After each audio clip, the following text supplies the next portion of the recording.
In the world of cheating and scamming, there's nothing better than dangling an Amazon gift card in front of a guy with a weird accent. There's even a whole genre of it on YouTube. That's what caught my attention when I found Madskillz videos, because he's really able to disrupt the business of scammers. Whether you're bored, you've been scammed yourself, or you just want to create some funny clips, these are all valid reasons to go after scammers and cheaters. However, for Madskillz, a Danish World of Warcraft veteran who has played the game for more than 20 years, probably loves the game more than those that made it. He first gained notoriety when he was featured in Classic Hardcore Moments, which is a community-driven compilation of clips specifically for the hardcore community. He was then mentioned by Asmongold, WoW's biggest streamer. He showed the world that it was possible to punch back against those that turned his hobby, his game, into a cutthroat business. He got fucking clapped, bro. I thought he would escape, he just got fucking clapped. However, what's different about Madskillz and the countless scammer get scammed videos here on YouTube is that this would all happen in an MMO, World of Warcraft, and not just World of Warcraft, but the 2004 version of it. The World of Warcraft. Despite Blizzard's support, despite its new versions packed with features, there's something about that original version, which could have only been played from 2004 to 2005. That something has been brought up and discussed from that point until now. Fans refer to this special version as vanilla. It's the unseasoned to some undefiled version of the game. On the other end, you have retail, the current version of the game, and there's always been this back and forth between vanilla fans and retail fans. The strengths of vanilla are often summed up to be its RPG elements, its world, its community, and maybe most importantly what it doesn't have: microtransactions. As microtransactions kept creeping into retail with mounts transmog the WoW token, the 2019 re-release of Vanilla WoW was surprisingly spared. However, the gaming industry is not the same as it was in 2004, and neither are the players. What made this clash tangible was the culture of acceptance around microtransactions that eventually fostered a raid style called GDKP, short for Gold Dragon Kill Points. When Blizzard, the developers, had spare players for microtransactions, the players added microtransactions themselves. Except the purchase would be done player to player, or rather player to gold seller. In order to facilitate this rather convoluted system, players would join GDKPs instead of weekly raids hosted by guilds. When you're playing in a group, usually a 40-man group called a raid, whenever new weapons or armor drops, you can choose to roll for it, meaning that you roll a dice between 0 and 100. Leaving drops up to chance isn't really what players want though, they want to earn drops based on their individual contribution, and this gave rise to the legendary DKP system. It's simple. If you complete a raid, you're rewarded with X amount of DKP points. Players would then bid on drops, using their DKP points with the highest bidder taking home the weapon or armor. It's simple, it's intuitive, and from personal experience, it's actually fun. That's the fucking 50 DKP minus! What the fuck was that shit? The issue is when you replace DKP points with gold, which is WoW's in-game currency used for buying gear, mounts, consumables, and repairs. In a perfect world, replacing DKP points with gold is actually reasonable. The player that is able to farm more gold, spending more time playing the game, would receive more drops, further emphasizing the importance of time commitment over something like skill and wallet size. The issue is first an issue when players exchange gold for real currency, because that's just exchanging gear for money. If that's not pay to win, then what is? Exchanging gold for real currency turns out to be an actual gigantic industry. $1 million if not $1 billion industry with its sole purpose of trading you gold outside the supervision of Blizzard, as that's a bannable offense according to their TOS. It all started with gold sellers. Gold sellers would initially source their gold by just playing the game regular, farming mobs, playing the auction house. But then, instead of playing the game themselves, they started hiring cheap labor in form of Chinese players. There's even a story of Chinese prisoners being forced to farm gold in World of Warcraft. Then that labor was automated with the help of bots that still run to this day. In essence, bots are computer programs specifically developed to control your World of Warcraft character, meaning you can play the game without sitting in front of your PC.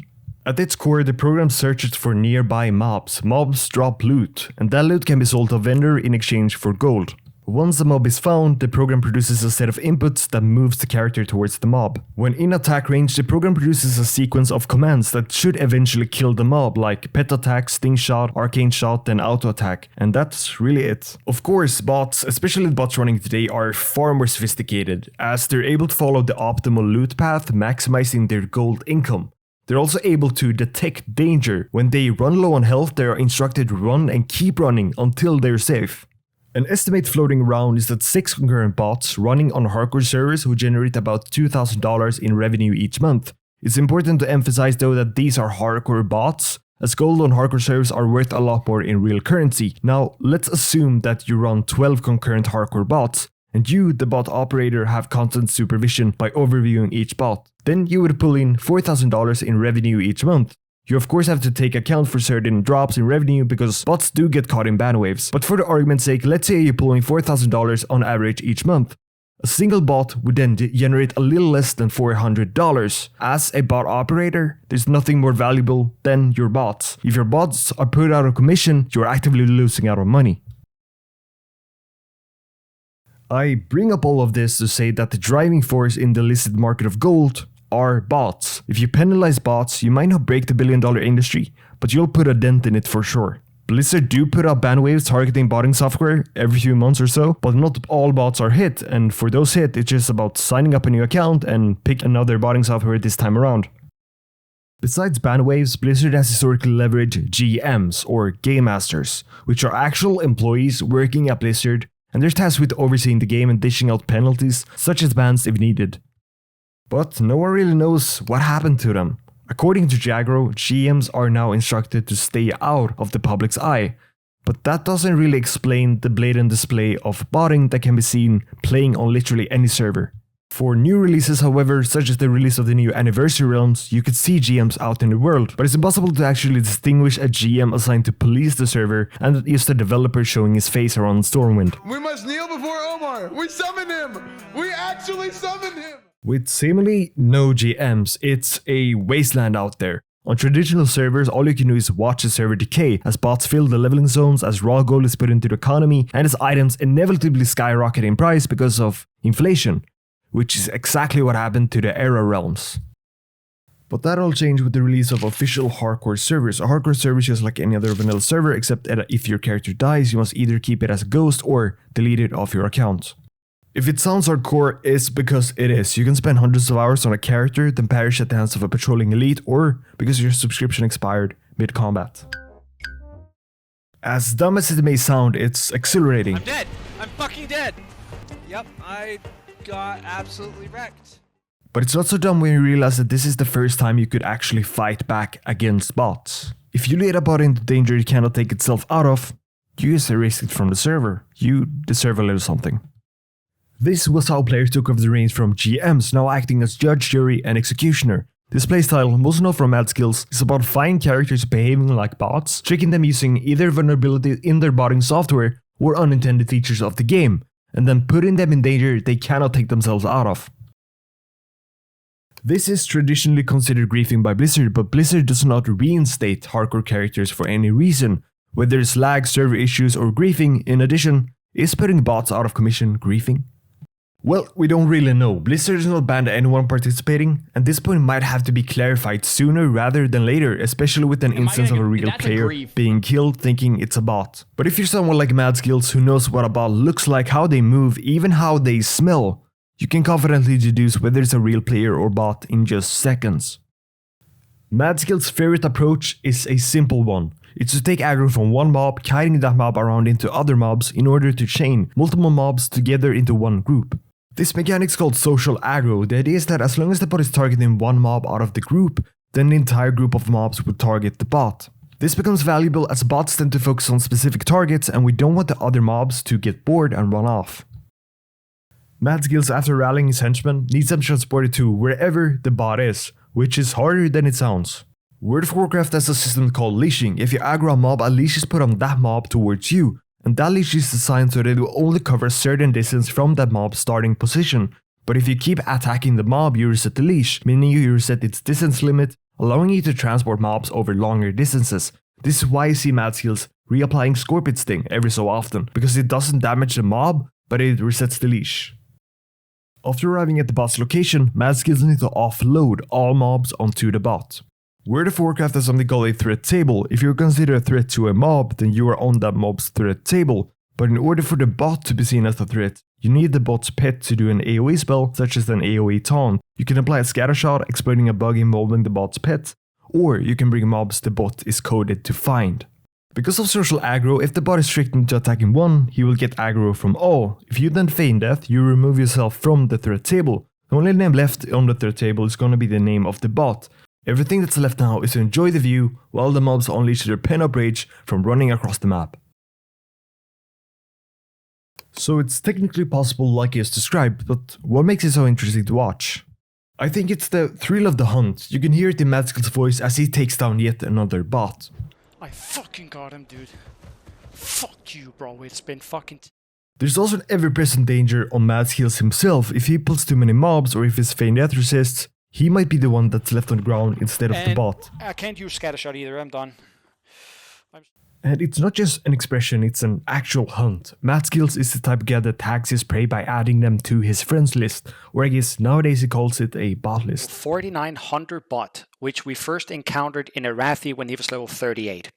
The reason why he has to tag and release bots is that some are in zones where takedowns are difficult. There might not be strong enough mobs or just not enough mobs at all.